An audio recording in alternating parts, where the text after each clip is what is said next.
Assalamualaikum warahmatullahi wabarakatuh. Guys, pasti kamu udah tahu banget dengan istilah-istilah ini ya. Orang pintar, paranormal, penasehat spiritual, cenayang, indigo, dan masih banyak lagi sebutan lainnya yang pada dasarnya mewakili satu arti, yaitu dukun. Walaupun zaman milenial ini sudah berbagai kemajuan teknologi kita nikmati, tapi nyatanya praktek spiritual yang menggandeng sosok dukun ini pun tak pernah sepi pelanggan, guys. Menurut Wikipedia, dukun adalah orang yang memiliki kelebihan dalam hal kemampuan supranatural yang menyebabkannya dapat memahami hal tidak kasat mata, serta mampu berkomunikasi dengan arwah dan alam gaib, dan dipergunakan untuk membantu menyelesaikan masalah. Nah guys, sejak zaman nenek moyang kita, seringkali dukun ini dijadikan solusi saat masalah datang. Apa yang disarankan seorang dukun menjadi maklumat penting yang harus dijalankan. Tapi tahukah kamu guys, apa yang terjadi saat kamu mendatangi seorang dukun? Dan bagaimana mereka bisa menebak sesuatu dengan benar? Pasti penasaran kan? Makanya dalam video kali ini, teman Kepo akan menjelaskan kepada kamu tentang semua hal itu.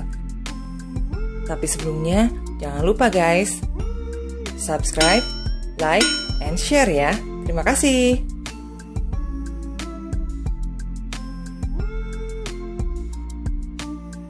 Guys, dukun itu manusia biasa. Secara alami, manusia memang diciptakan tidak mengetahui sesuatu hal yang gaib. Saat seseorang mengklaim dirinya mengetahui hal yang gaib, mereka itu tidak kerja sendiri guys. Ada bangsa jin yang membantu mereka. Kemudian muncul kesimpulan, berarti bangsa jin inilah yang serba tahu dan mengetahui semua hal yang gaib dong ya. Eits, no guys. Bahkan bangsa jin yang wujudnya gaib pun tidak tahu tentang berita-berita gaib. Terus siapa dong yang tahu tentang berita-berita dan hal-hal yang gaib? Jawabannya ialah Allah Subhanahu wa Ta'ala. Allah lah yang mengetahui semua yang ada di bumi, di langit, semua yang gaib, yang kasat mata, bahkan semua yang ada di kedalaman lautan. Allah lah yang mengetahui apa yang akan bergulir besok, lusa, tahun depan, hingga tiba hari akhir. Tidak ada selembar daun pun yang jatuh, kecuali Allah telah menentukan ajalnya. Terus, kalau semua itu dalam kekuasaan Allah, gimana caranya seorang dukun bisa mengetahui berita yang gaib? Nah, ini guys caranya. Simak baik-baik ya. Guys, saat Allah di arsy-Nya yang terletak di atas langit ketujuh telah memutuskan suatu perkara, maka 8 malaikat yang memikul arsy bertasbih dan diikuti para penghuni langit lainnya. Mulai dari penghuni langit ketujuh hingga penghuni langit pertama. Kemudian diberitakanlah apa yang difirmankan Allah ke penghuni langit ketujuh. Dari para malaikat penghuni langit ketujuh ini, kemudian diberitakan kepada para malaikat penghuni langit keenam. Begitu seterusnya, sampai akhirnya tiba kepada para malaikat di langit pertama. Nah, pada saat itulah, para jin bersusun-susun untuk mencapai ke langit pertama dan mencuri pendengaran tentang berita-berita yang telah diputuskan dari langit. Tapi, karena sejak muncul risalah Nabi Muhammad SAW, para jin ini tidak diizinkan untuk naik ke atas langit, maka para jin yang ketahuan sedang berburu dan mencuri berita dari langit ini dipanah dengan menggunakan panah-panah api oleh malaikat yang sering kita sebut sebagai bintang jatuh atau shooting star. Jadi tidak benar kepercayaan sebagian orang yang mengatakan bila melihat bintang jatuh dan menyebutkan pengharapan kita secara bersamaan, maka harapan kita akan menjadi nyata. Karena sebenarnya emang belum pernah juga ada kebenaran buktinya. Sebenarnya, bintang jatuh itu adalah panah api yang digunakan para malaikat untuk mengusir jin yang berusaha mencuri berita dari langit. Ada dari para jin ini yang sudah berhasil mendapatkan berita-berita yang diperlukan, ada yang tidak sempat, ada yang bahkan cuma separuh berita yang tidak lengkap.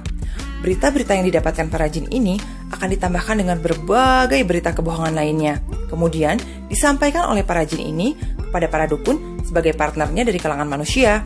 Makanya, ada kebetulan dukun yang bisa menebak hal yang benar, ada yang separuh benar, ada yang sama sekali tidak benar. Itu tergantung kepada kemampuan jin-jinnya dalam mencuri berita dari langit.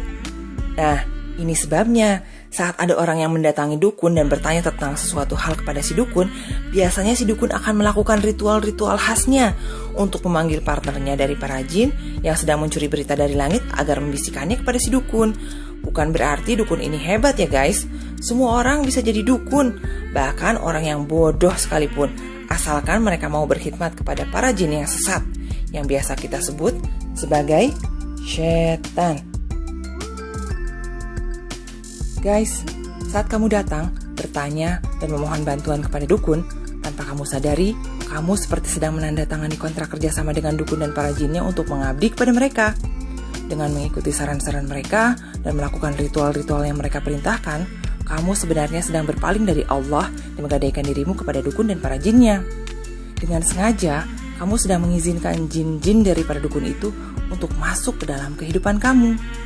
Nah, maka jin-jin daripada dukun itu akan jauh lebih mudah untuk masuk ke dalam mimpi kamu, mengganggu badan kamu, menguasai diri kamu, dan merusak batin kamu. Kamu akan diliputi ketegangan dan kekhawatiran, karena para jin ini akan menanamkan rasa takut dan curiga yang berlebihan di hati kamu. Apalagi nih, misalnya kamu datang barengan sama teman-teman kamu. Wah, si dukun serasa dapat bonus akhir tahun. Saat salah satu atau kalian semua tidak mendatangi dukun itu lagi, dia akan mengadu domba kalian, guys. Yang awalnya kawan bisa jadi lawan, karena tujuan utama si dukun adalah menanamkan ketergantungan di hati kamu kepada si dukun, agar kamu terus aja bolak-balik ngedatengin si dukun. Kalau nggak gitu, dari mana dong si dukun bisa dapat duit? Ya nggak? Nih, buat kalian yang muslim, pergi ke dukun itu haram, guys. Dukun bisa menggiring kamu ke pintu syirik. Makanya, siapa yang pergi ke dukun tidak diterima sholatnya selama 40 hari. Dan barang siapa datang, bertanya, dan mempercayai dukun, maka dia telah kafir dan mengingkari Al-Quran yang telah diturunkan kepada Nabi Muhammad SAW.